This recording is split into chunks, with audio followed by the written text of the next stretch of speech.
ઘણા લોકોને લાગે છે કે સાન્તા ક્લોઝ એ માત્ર એક કાલ્પનિક પાત્ર છે જે લાલ કપડાં પહેરીને રેન્ડિયરની સ્લીજમાં બેસીને ભેટો વહેંચે છે.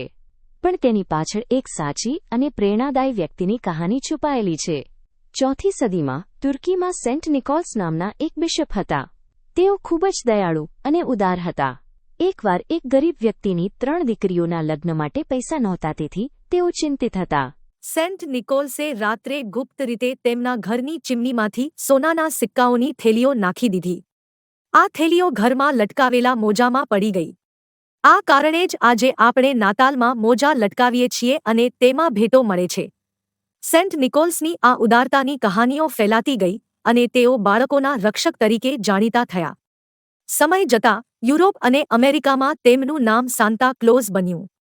આજે સાન્તા ક્લોઝ નાતાલનું પ્રતીક છે, જે આપણને શીખવે છે કે સાચી ખુશી બીજાને આપવામાં છે, નહીં કે લેવામાં. આ નાતાલે કોઈને ગુપ્ત રીતે મદદ કરીને સેન્ટ નિકોલ્સની જેમ ઉદાર બનો. Merry Christmas.